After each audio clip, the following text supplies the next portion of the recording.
اور اس کے ساتھ ایک گہرا تعلق جو ہے برقرار رہے گا تو عمل درست ہے۔ بالکل یہی بات سورہ طٰہٰ میں جو پہلی وحی حضرت موسیٰ علیہ السلام پر ہوئی اور پہلا مخاطبہ ہے، چونکہ حضرت موسیٰ کو یہ انبیاء کرام کے مقدس گروہ میں ایک امتیازی حیثیت حاصل ہے کہ ان سے براہ راست گفتگو ہوئی ہے، اگرچہ صرف ایک پردہ تھا، وہ من ورائے حجاب گفتگو ہوئی ہے، لیکن یہ کہ کوئی فرشتے کا درمیانی جو ہے وہ لنک نہیں تھا، براہ راست اللہ تعالیٰ نے حضرت موسیٰ علیہ السلام سے کلام فرمایا۔ کلم اللہ موسیٰ تکلیما، موسیٰ سے تو اللہ نے کلام فرمایا جیسے کہ کلام کیا جاتا ہے۔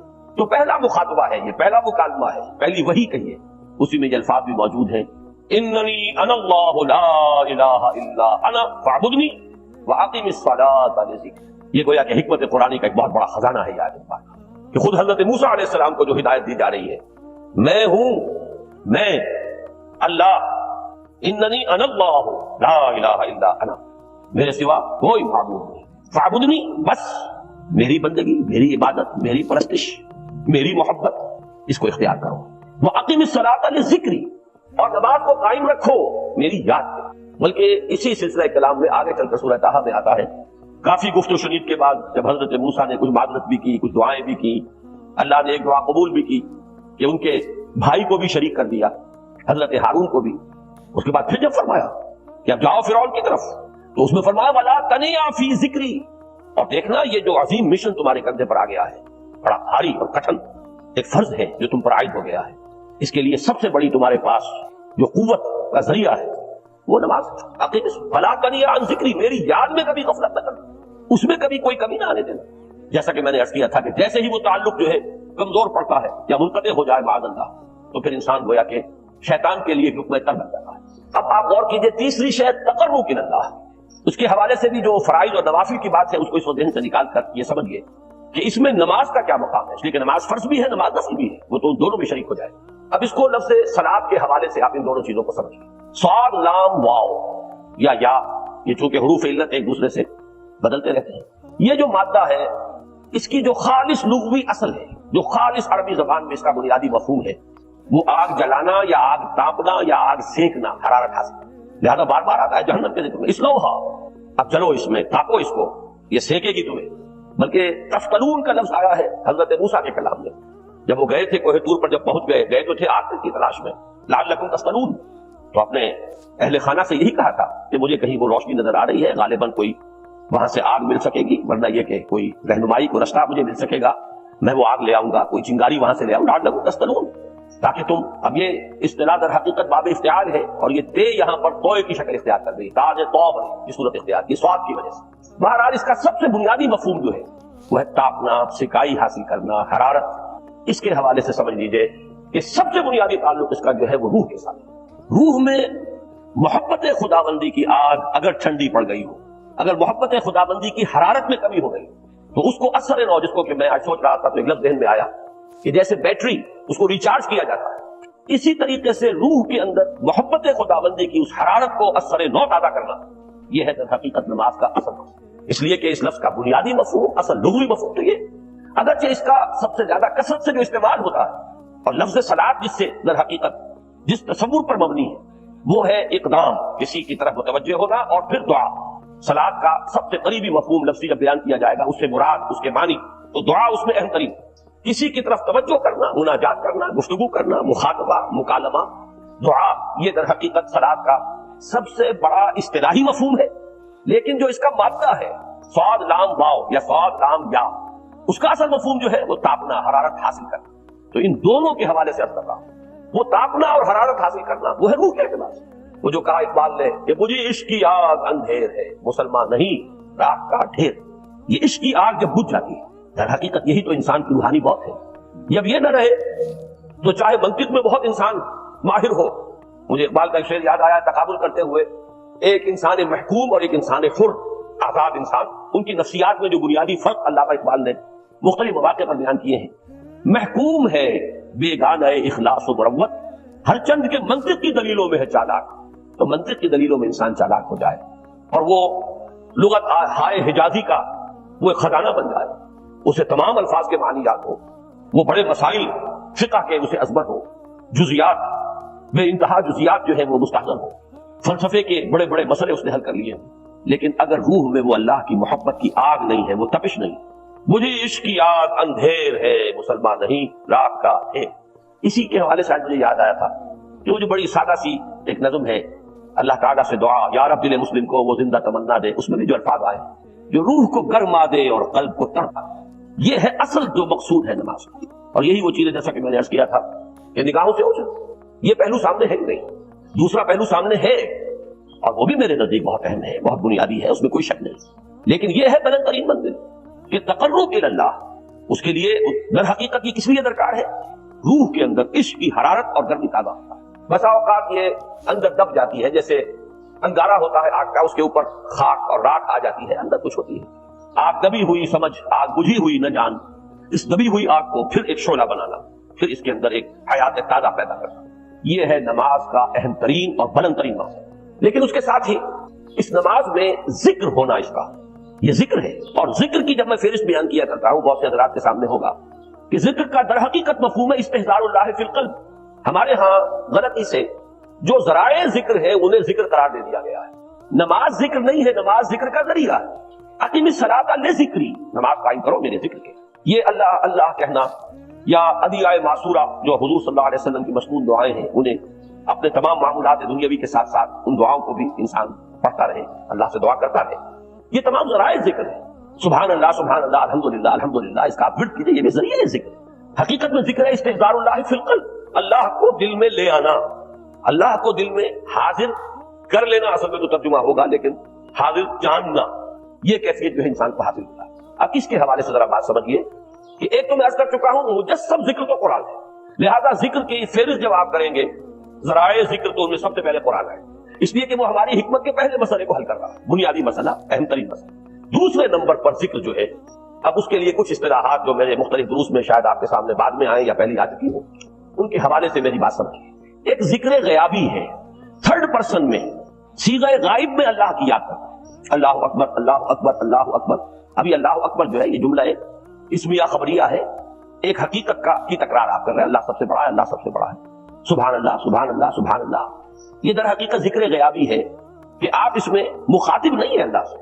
ایک ذکر خطابی کہیں یا ذکر حضوری کہیں جس میں مکالمہ ہوگا، جس میں گفتگو ہوتی ہے. تو نماز در حقیقت ذکر حضوری اور ذکر خطابی کی بلند ترین شکل. اس لیے میں نے کیا تھا کہ نماز کے لفظ یا صلاۃ کے لفظ یہ اصطلاحی معنی جو اکثر و بیشتر کیے جاتے ہیں وہ ہے دعا. اور دعا میں ہوتا کیا ہے؟ مکالمہ ہے، مخاطب ہے، اللہ ہے میرے رب ہے پروردگار. پھر یہ کہ اس میں اقدام اور کسی کی طرف متوجہ ہونا. یہی وجہ ہے کہ افتتاح صلاۃ نماز کو شروع کرنے کے لیے ایک تو وہ الفاظ جو قرآن مجید میں آئے ہیں، انی وجہت وجہی للذی فطر السماوات والارض حنیفا وما انا من المشرکین. یہ ہے توجہ کا ارتکاز، بشرطے کہ یہ صرف الفاظ ہی نہ نکل رہے ہوں، واقعتاً یہ تعبیر ہو اس وقت کی انسان کی نفسیاتی کیفیت کی کہ شعوری طور پر وہ فیصلہ کرتا ہے کہ میں منقطع ہو رہا ہوں، ہر چہار طرف سے اپنی توجہ کو ہٹا کر، ہر مسئلے سے اپنے آپ کو خالی ذہن کر کے، یعنی ظاہری اور باطنی دونوں اعتبار سے میں اپنی توجہ کا ارتکاز کر رہا ہوں اس ذات کی طرف جس نے آسمان اور زمین کو پیدا کیا، اور بالکل یکسو ہو کر رہا ہوں. انی وجہت وجہی للذی فطر السماوات والارض حنیفا وما انا من المشرکین. اور دوسری وہ جو دعا جس سے ہم افتتاح کرتے ہیں اپنی نماز کا، دیکھیں اس میں خطاب کا کس قدر اہتمام. وہاں سبحان اللہ نہیں ہے، سبحانک اللہ، پاک ہے تو اے رب ہمارے، وبحمدک وتبارک اسمک وتعالی جدک. آپ غور کر رہے ہیں، یہ ہے خاطب، براہ راست کو خاطب ہونا. یہ گویا کہ لب لباب میں آپ کے سامنے عرض کر رہا ہوں علامہ اقبال کے خطبے کا، دی میننگ آف پریئر ان اسلام. خطبات جو ہیں ان کے مشہور، ان میں غالباً یہ تیسرا یا چوتھا لیکچر ہے کہ اس میں تصور یہ دیا گیا ہے کہ دو ہی انائیں ہیں. ایک انائے کبیر، اننی انا اللہ لا الہ الا انا، یہ وہ انائے کبیر ہے، انائے مطلق ہے، میں، بہت بڑی میں، جس کو کہ علامہ اقبال نے کہا دی بگ آئی ایم.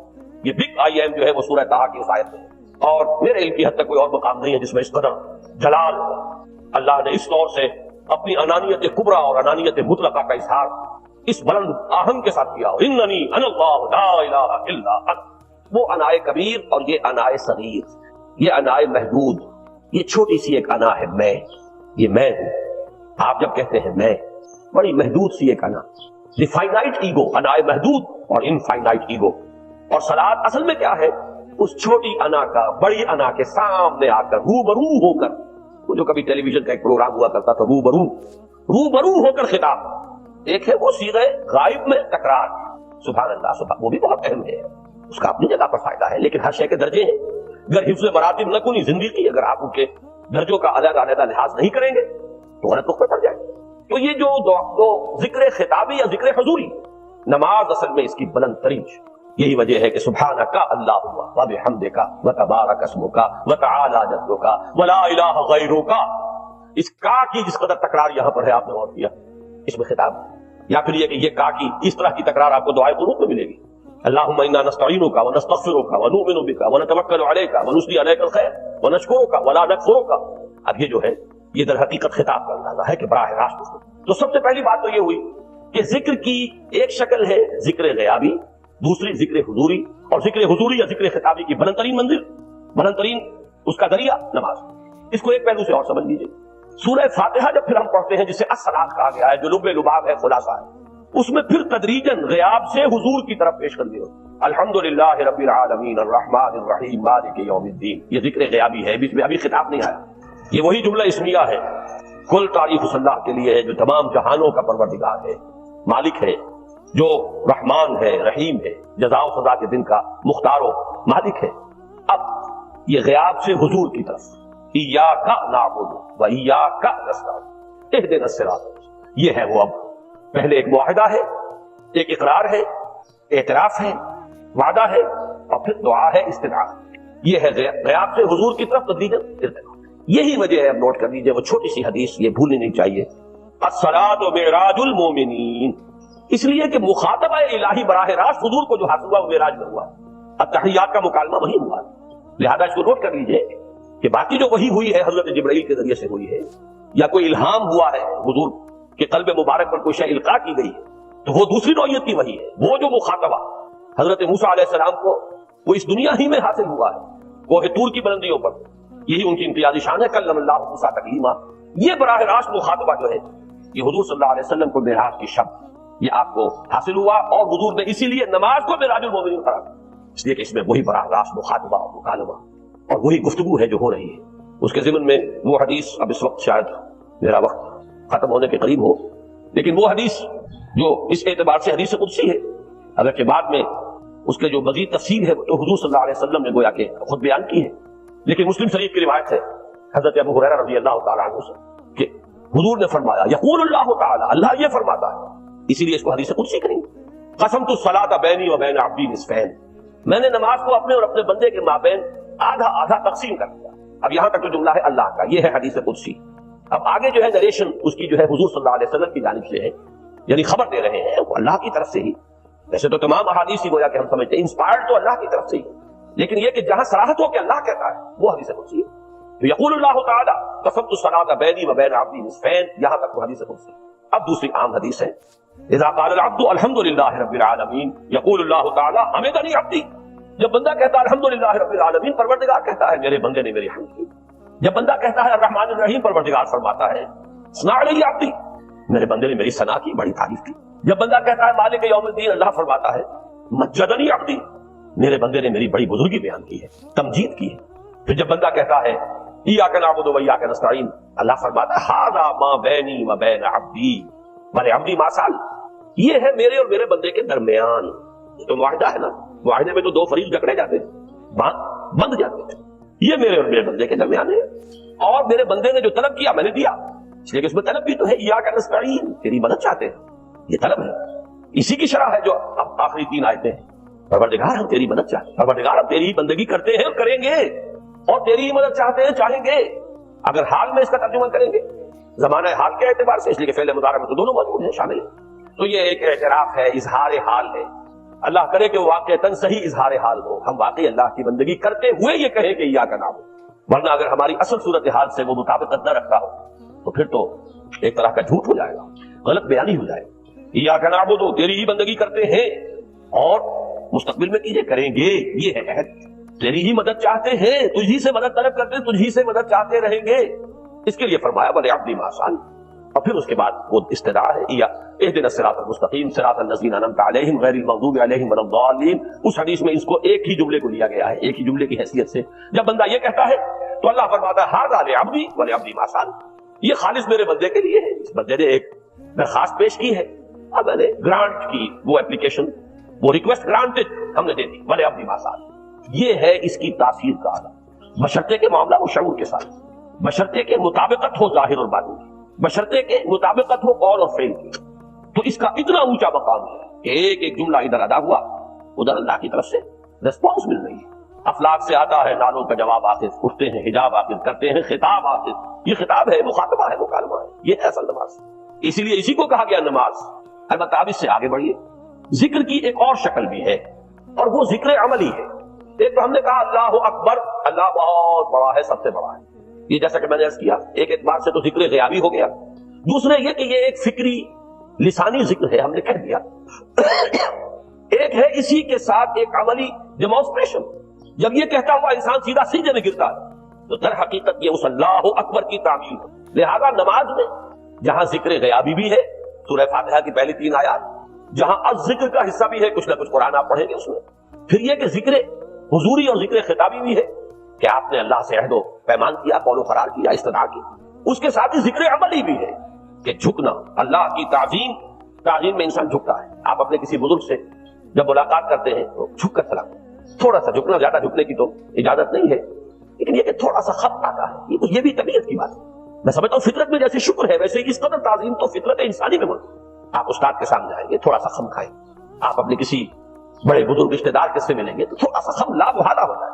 یہ در حقیقت اس آپ کے فکر کی ایک عملی تعبیر، اس کا عملی مظہر ہے کہ آپ نے اس ہستی کی تعظیم کی ہے، اس کی عظمت کا اقرار و اعتراف کیا ہے. یہی تعظیم ہے اللہ تعالیٰ کی کہ جس میں پہلا درجہ ہے رکوع، جھکے آپ اللہ اکبر کہہ کر جھکے، اور اس کے بعد پھر اس کا جو آخری درجہ ہو سکتا ہے وہ سجدہ ہے، جس میں کہ انسان نے جب اپنی پیشانی زمین پر ٹکا دی تو گویا کہ اس نے اپنی انانیت سے، اگر یہ شعور کے ساتھ ہوا ہو تب میں بات کہہ رہا ہوں، تو گویا کہ اس نے اپنی انانیت سے کامل دستبرداری اختیار کر کے اور اپنے آپ کو اپنے رب کے قدموں میں ڈال دیا. یہی وجہ ہے کہ حضور نے اس کو تعبیر فرمایا ہے کہ جب سجدہ کرو تو یوں محسوس کرو کہ تم نے اپنا سر اپنے رب کے قدموں میں رکھ دیا. یہ کیفیت ہوئی. اور چونکہ میں نے ابھی عرض کیا کہ یہ در حقیقت انسان کی انانیت، میں، میری مرضی، میری خواہش، میری پسند، میری عقل، میری منطق، میرا چوائس، میرا اختیار، یہ سب چیزیں ہی تو در حقیقت جو ہمارے اندر ایک مضمر ہے شیطنت، اس شیطنت کا مظہر یہی تو ہے. جب اس کو انسان اپنے ہاتھوں اپنے رب کے قدموں میں رکھ دیتا ہے در حقیقت اسی لیے اس میں تعبیر کیا گیا کہ اقرب ما یکون العبد الی ربہ فی السجود. بندہ اپنے رب سے قریب ترین جو ہوتا ہے وہ سجدے میں ہوتا ہے، بشرطے کہ وہ سجدہ واقعی سجدہ. اس میں حقیقت یہ ہے کہ اقبال کا وہ شعر بڑی صحیح تعبیر ہے، وہ سجدہ روح زمین جس سے کانپ جاتی تھی. یہ ہے اصل میں تعبیر. اسی کو آج ترستے ہیں ممبر و محراب. سجدوں پر سجدے اور رکعتوں کے ڈھیر لگ گئے ہوں، اور 17 رکعتیں پوری نماز عشاء کی انسان نے ادا کی ہوں گن گن کر، اور 17 رکعتوں میں آپ کو معلوم ہے 34 تو سجدے ہو ہی گئے. تو سجدوں پر سجدے اور رکعتوں کے ڈھیر. لیکن یہ کہ اگر وہ کیفیت آپ کی صحیح عکاسی نہیں کر رہی ہے آپ کے ذہن کی، آپ کی نفسیاتی کیفیت کی، آپ کی قلبی کیفیت کی، آپ کے شعور کی، تو پھر ٹھیک ہے، ثواب تو ملے گا اس نماز سے بھی. اس لیے کہ ثواب کا نہ ملنا تو ظلم ہوگا.